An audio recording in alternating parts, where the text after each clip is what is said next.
Question number 45 क्या बोला है, if v1 v2 v3 is the linearly independent of the set of vector space over R, then which of the following set is also linearly independent.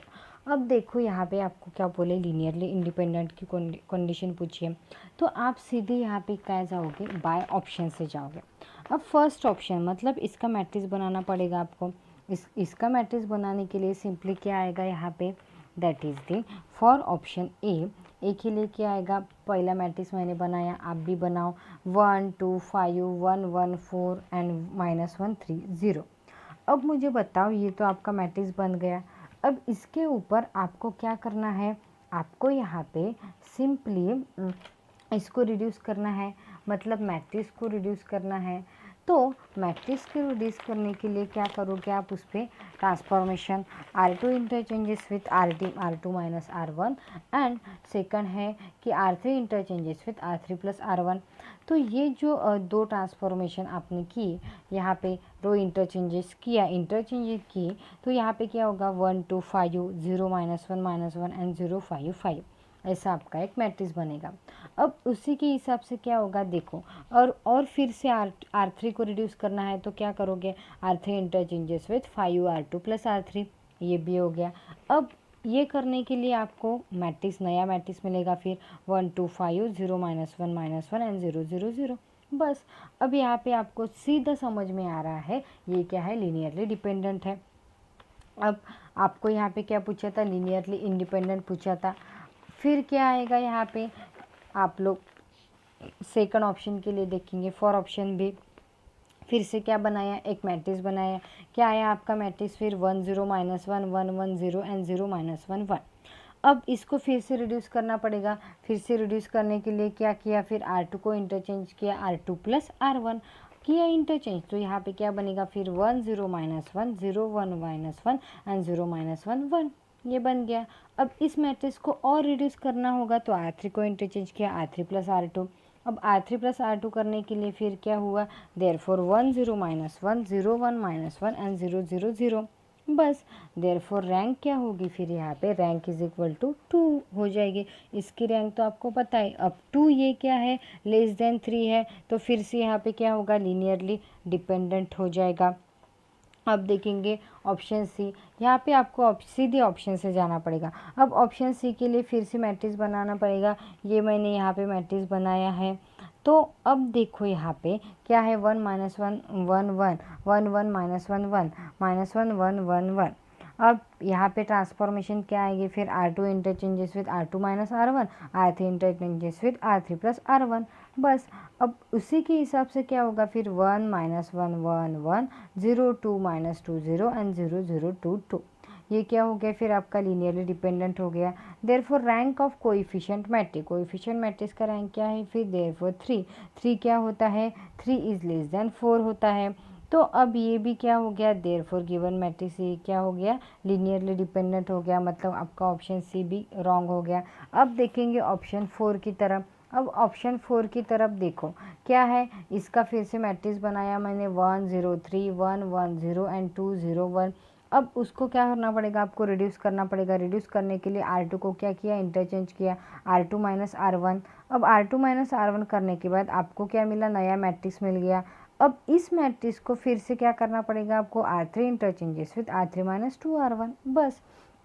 और फिर यहाँ पे क्या होगा, फिर 1 0 3 0 1 -3 एंड 0 0 7, ये बन गया। तो इसकी रैंक क्या हो गई, रैंक ये हो गई आपकी 3। तो जब पूरी rank is equal to n के हिसाब से, n बाय मैट्रिक्स के हिसाब से, तो आपका ऑप्शन डी क्या हो गया, ये करेक्ट हो गया, मतलब यहाँ पे लीनियरली इंडिपेंडेंट हो गया।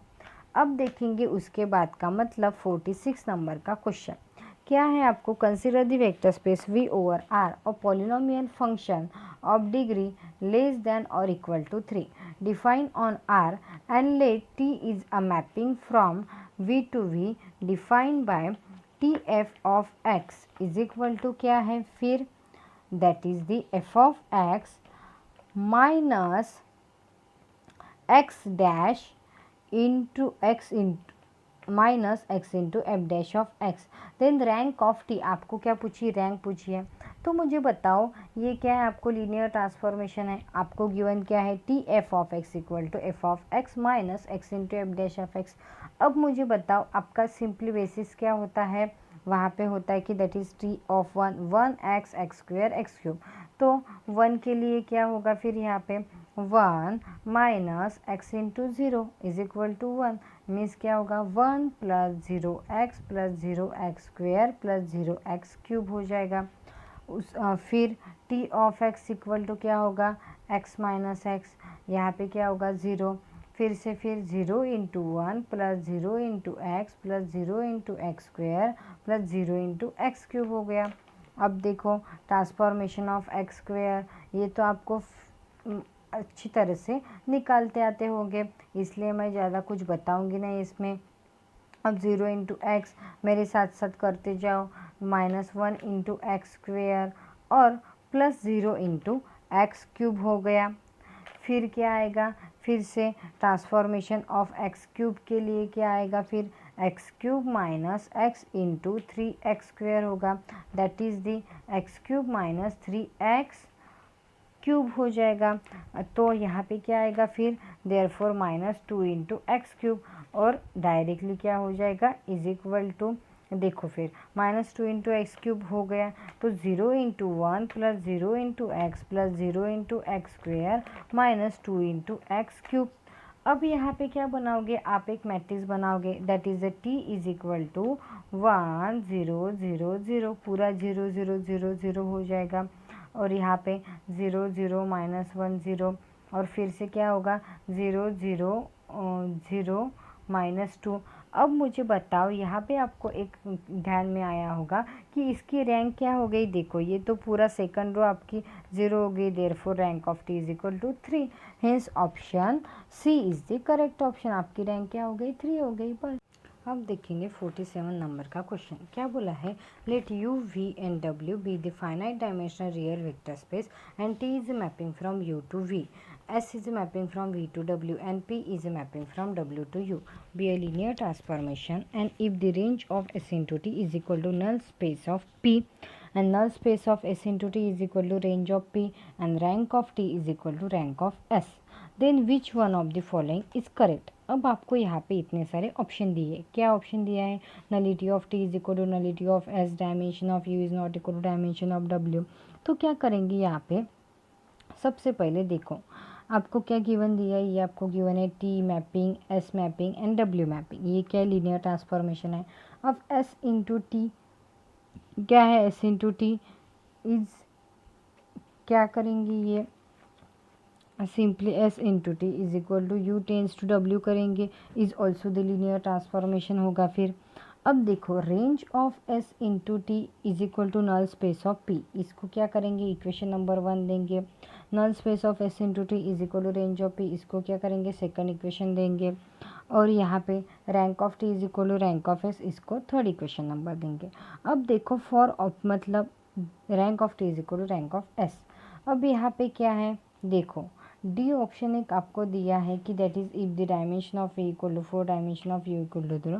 तो पहले क्या करेंगे फॉर ऑप्शन डी के लिए क्या दिया, dimension of A equal to four and dimension of U equal to three and T is the one one, ऐसे आपको बोला है। तो यहाँ पे क्या होगा, simply there is the nullity of T, इसकी क्या होगी, therefore the nullity of T is equal to zero हो जाएगा डायरेक्टली, एंड हिंस जब नलिटी टी जीरो होगा तो क्या, therefore by rank nullity theorem rank of T is equal to dimension of U is equal to क्या होगा three हो जाएगा, एंड देयरफॉर यहाँ पे सिंपली क्या होगा फिर, देयरफॉर रैंक ऑफ एस मतलब एस की जो रैंक होगी वो क्या होगी थ्री होगी, बाय कंडीशन मतलब बाय आपका इक्वेशन थ्री, इक्वेशन में rank of T is equal to rank S, जो टी की रैंक होगी वही क्या होगी एस की रैंक होगी। आया इतना समझ में। अब देखेंगे आपको ये भी पता है कि rank of S into T is less than equal to minimum of rank of S into rank of T. अब rank of S into T is less than equal to minimum क्या होगा फिर, रैंक ऑफ टी और rank of S दोनों को भी rank क्या है 3,3, तो यहाँ पे क्या होगा 3 होगा। फिर से फिर rank of S into T ये लेस देन क्या होगा 3 हो जाएगा, और इसकी जो नलिटी होगी वो क्या होगी फिर, nullity of T is greater than equal to 1, मतलब nullity of S into T is greater than equal to 1 हो जाएगा। देयरफॉर क्या होगा फिर, that is a rank of P is greater than equal to 1 हो जाएगा आपके इक्वेशन नंबर 2 के हिसाब से। आए इतना समझ में। Therefore P can not be identically 0, तो आपका ऑप्शन डी क्या होगा, ये इनकरेक्ट हो जाएगा आपका ऑप्शन डी। अब देखेंगे बाकी की ऑप्शन, मतलब for option A B C के लिए क्या है, देखो अब v इज इक्वल टू क्या है, अब ए बी सी के लिए देखेंगे v क्या है, v equal to R to the power 4, u equal to R to the power 4 and w equal to क्या है, R to the power 4, such that अब t is mapping from u to v आपको दिया है, is define by, ये क्या define करेगा फिर, simply that is t of x y z w is equal to क्या होगा फिर x y z and s is mapping from v to w है, तो यहाँ पे s क्या डिफाइन करेगा, x y z, मतलब x y z एंड 0। अब देखो p क्या डिफाइन करेगा, that is x y z w, मतलब क्या होगा x 0 0 0 0। क्लियरली ऑल कंडीशन जो होगी आपकी ये क्या होगी, सेटिस्फाई हो जाएगी, but nullity of t is not equal to nullity of s हो जाएगा इसके हिसाब से, and therefore nullity of t is equal to 1 and nullity of s is equal to क्या हो जाएगा, 0 हो जाएगा। अब देखो ऑप्शन ए क्या होगा फिर आपका incorrect, nullity of T is equal to nullity of S बोला है, लेकिन नलिटी ऑफ टी क्या है, ये तो 1 है एंड नलिटी ऑफ एस क्या है, ये तो 0 है, तो आपका option A is the wrong option. अब देखेंगे dimension of u is equal to dimension of w, in this case क्या होगा फिर, ऑप्शन बी भी आपका क्या हो जाएगा, इनकरेक्ट हो जाएगा, all other option are incorrect हो गया, तो क्या होगा, option C is the correct option हो गया। आया इतना समझ में। अब बस यही आपको यहाँ पे बताना था। अब देखो यहाँ पे क्या हो जाएगा, वो 48 नंबर का क्वेश्चन। अब 48 नंबर के क्वेश्चन क्या है, is the root of the characteristic polynomial of 4x4 matrix दिया है आपको, क्या दिया है, 4x4 matrix F that is x equal to plus minus 1 plus under root of 5/2 then m cube is equal to, ऐसा आपको बोला है। देखो फिर x की वैल्यू ये है, तो यहाँ पे m क्यूब बोला है आपको, तो सिंपली आपकी x स्क्वायर की वैल्यू क्या आएगी फिर 1 प्लस माइनस अंडर रूट 5/2 आ जाएगी, उसके हिसाब से फिर 2x square equal to 1 plus minus under root of 5 and 2x square minus 1 is equal to plus minus under root of 5, इतनी तो कैलकुलेशन आपको आते हैं। बस फिर क्या होगा यहाँ पे, that is the 2x square minus 1 whole square is equal to 5 हो जाएगा, एंड अब इसका पूरा कैलकुलेशन करने के बाद, मतलब a माइनस बी का होल स्क्वायर, ये फॉर्मूला जब आपका यहाँ पे होगा सेटिस्फाई, तो यहाँ पे क्या बनेगा 4x square plus 1 plus 4x square equal to 5। अब मैं यहाँ पे डायरेक्ट लिखती हूँ, पूरा कैलकुलेशन करने के बाद आपको क्या मिलेगा कि 4x square to the power 4 minus 4x square minus 4 equal to 0। फिर यहाँ से 4 आप लोग कॉमन भी निकाल सकते हो, -1 equal to 0, that is therefore characteristics of x equal to x to the power 4 minus x square minus 1 equal to 0 where the characteristics polynomial of m, मतलब सी क्या है characteristics polynomial of, we have to find m to the power 8। अब आपको यहाँ पे find क्या करना है, m टू द पावर 8। अब आपको पता है एवरी मैट्रिक्स सेटिस्फाई क्या करता है, कैरेक्टरिस्टिक पॉलिनोमियल, तो यहाँ पे क्या आ जाएगा फिर m to the power 4 minus m square minus I is equal to 0, that is m to the power 4 is equal to m square plus I। ये क्या होगा आपका equation number 1। Squaring both side से स्क्वायर करने के बाद आपको क्या मिलेगा फिर m to the power 8 and m square plus I का होल स्क्वायर। अब इसका क्या कैलकुलेशन आएगा, simply m to the power 4 plus I square plus 2m square and is equal to m to the power 4 plus I plus 2m square हो जाएगा, हो गया। बस इसका क्या है, that is the m square plus identity plus I plus 2m square हो जाएगा। अब ये क्या है, यूजिंग 1 है, तो बस हो गया, that is 3m square plus 2 into I। फिर क्या होगा, option C is the correct option हो गया आपका। बस ये आपको बताना।